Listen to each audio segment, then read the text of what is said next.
Alhamdulillah. Kapsul Ramadan. Alhamdulillah. Menyambung yang tadi nih Ben. Iya. Masih tentang etos kerja. Kalau misalnya nih sekarang kan banyak sekali perantau. Oke. Pergi keluar kota untuk mencari rezeki. Datang ke Jakarta, datang ke kota-kota besar. Tapi keluarganya ditinggal di kampung tuh, Beb.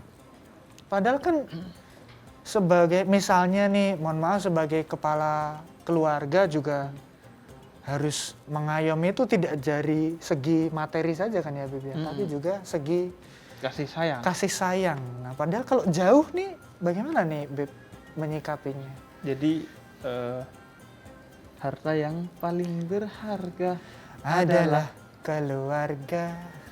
Keluar lagi. Lagu terus Habib. Jadi ada rencana musisi tadinya. Cuma di Kapsul Ramadan di mana ada pengajian yang dalilnya bukan cuma Quran, bukan cuma sunnah, tapi juga nyanyian. Ada nyanyian. Kadang juga. pantun. Iya, ini boleh nih. Lengkap Di sini nih. Dikemasnya jadi kapsul gitu. Kurang bagus apa aja. Jadi kalau memang harus merantau untuk kebutuhan kerja, maka itu justru jihad kita. Hijrah itu bukan hanya dari tidak baik menjadi baik, tapi hijrah dari satu tempat ke tempat lain untuk mendapatkan nafkah. Maka itu juga hijrah yang tinggi pahalanya di sisi Allah Subhanahu wa Ta'ala. Berbeda kalau kita menomorduakan keluarga dibanding pekerjaan. Nah, ini yang tidak diperbolehkan. Menomorduakan keluarga yang tidak boleh. Iya, karena harta yang paling berharga justru adalah keluarga tadi. Jadi kata Allah dalam Al-Quran, ku anfusakum wa ahlikum nara. Yang paling utama tugasmu di dunia ini adalah menjaga dirimu dan keluargamu dari api neraka. Jangan sampai karena kerja keluarga jadi ibadahnya nggak jelas. Karena kerja keluarga jadi gak bahagia. Justru jadikanlah pekerjaanmu sebagai medium bagi kamu untuk membahagiakan keluargamu. Maka kemudian bersama keluargamu tapakilah jalan menuju Allah Subhanahu wa Ta'ala dengan ibadah bersama, bahagia bersama. Jadi bekerja meskipun jauh tuh diniatkan untuk keluarga, begitu ya, Beb? Dan tetap kalau bisa pulang kapan saja harus pulang. Makanya di Indonesia ada tradisi yang bagus, yaitu mudik. Meskipun mudik di tahun ini lantaran pandemi kemudian dilarang. Tapi kan ada tradisi mudik. Mudik itu tradisi yang bagus. Artinya serantau-rantaunya kita akan pulang minimal setahun sekali. Karena kita bukan Bang Toyib. Bukan Bang Toyib yang 3 kali puasa 3 kali lebaran. Nggak ulang. Ya. Nah iya, jadi keluarga itu harus nomor 1. Termasuk juga dalam dakwah.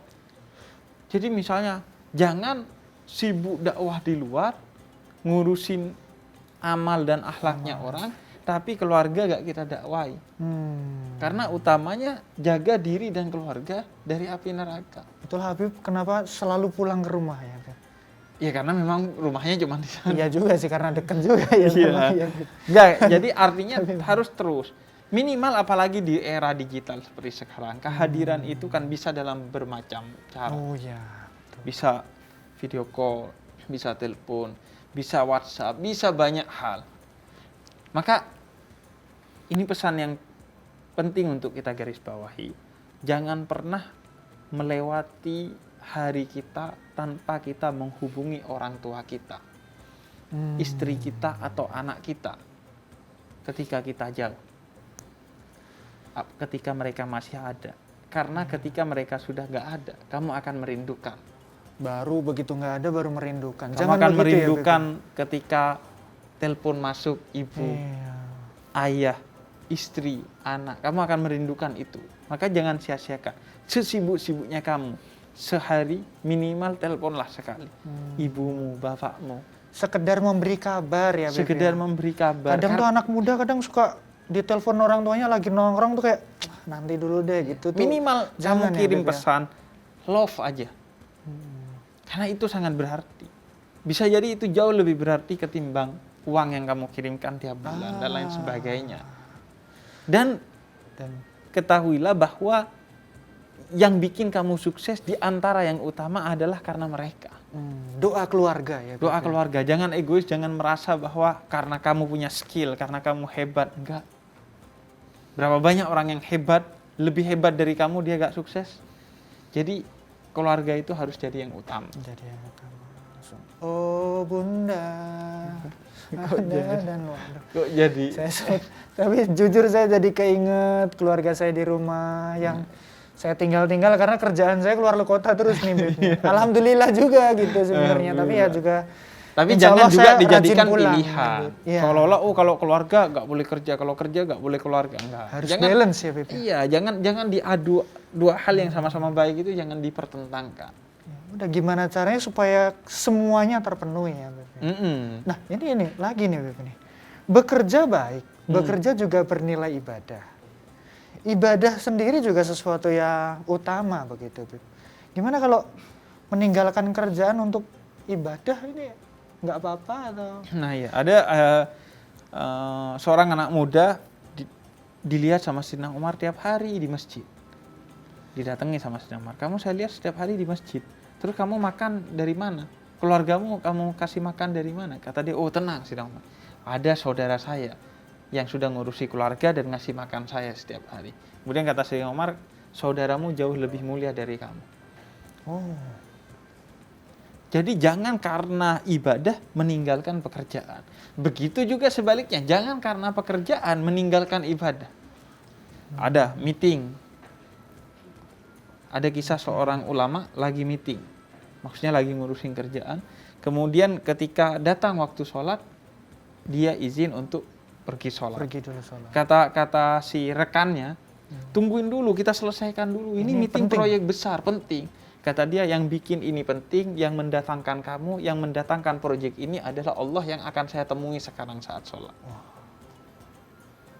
Jadi harus balance juga. Harus balance. Kerja dan ibadah itu harus balance. Allah sudah tetapkan bahwa waktunya sudah diatur sama Allah untuk kita bisa tetap bekerja, bisa tetap beribadah. Kalau dalam bahasa Allah, malam sebagai waktu untuk beribadah dan siang sebagai waktu untuk mencari pekerjaan. Digambarkan harus sebalance itu bahkan ya, iya. Ada waktu-waktunya. Bahkan jadikanlah pekerjaanmu sebagai ibadahmu agar kamu enjoy dan berpahala ketika bekerja. Jadi kalau bisa sayangi juga pekerjaannya. Bukan berarti jadikanlah pekerjaan kita sebagai ibadah, nanti ibadahnya kerjanya jadi marbot, bukan berarti begitu. Iya. Oh iya. Apalagi juga. Kerjanya Bib, karena saya ingin pekerjaan saya bernilai ibadah, saya jadi pendakwa, Bib. Ya enggak gitu juga. Enggak harus seperti itu ya, Bib. Iya, karena jadwal saya enggak ada kamu aja. Senggang. Mengurangi ya, Bib. Masih menambah saingan. Enggak lah. Tapi rezeki selalu ada lah, insya Allah ya, Bib ya. Rezeki selalu ada dan jangan pernah mengaitkan rezeki itu bahwa harus uang, harus barang. Kebahagiaan orang tua yang masih hidup, semua itu rezeki. Semua itu rezeki, dan rezeki terbesar adalah nikmat iman dan nikmat Islam. Subhanallah. Nah, tapi pekerjaan ini banyak nih, Bib nih. Pekerjaannya ada macam-macam sekarang tuh, Bib. Ada termasuk pekerjaan yang gosip-gosip tuh, Bib. Gosip-gosip itu kan mendekati gibah ya, Bib ya. Itu gimana tuh, Bib? Misalnya kayak pekerjaan-pekerjaan yang mendekati gibah seperti itu. Iya, sekarang ini unik sekali. Ada pekerjaan yang kerjaannya adalah ngerjain orang. Wah, ya ngeprank bahkan ya, Bib. Ngeprank tuh lagi rame. Prank itu ada tuh ya, Bib. Biasanya. Jadi seorang muslim itu kalau tidak bisa bermanfaat kepada orang lain, minimal tidak mengganggu orang lain. Apalagi menjadikan pekerjaannya mengganggu orang lain. Justru carilah pekerjaan yang bisa bermanfaat bagi orang lain. Kalau tujuannya menghibur, Bib? Salah satu hiburan yang disebut sebagai tawa, yang tawanya orang-orang neraka adalah ketika Anda menertawakan aib orang lain. Itu karena ada yang mengatakan orang kalau banyak tawa masuk neraka. Yaitu ketika tawanya itu bukan karena apa-apa, tapi karena menertawakan aibnya orang lain. Tertawa yang seperti apa gitu ya, Bib? Iya. Saya sempat khawatir juga karena bidang saya kan di situ ya, Bib. Iya. Dan menertawakan aib orang lain ini nggak mesti lucu gitu. Tapi karena munculnya dari kesombongan. Walaupun nggak lucu, wah dia tertawa. Emang sebenarnya bahas aib tapi sambil sombong-sombong gitu ya, Bib ya. Jadi justru bukan pada tawanya, utamanya. Merendahkan orang lain dengan Merendahkan tertawa orang lain, begitu ya, iya. Bib ya. Oh, baik. Wow, banyak sekali yang kita bisa Iya. kulik dari etos kerja ini ya. Tapi kita break dulu ini, Bib. Oke. Tetap di Kapsul Ramadan.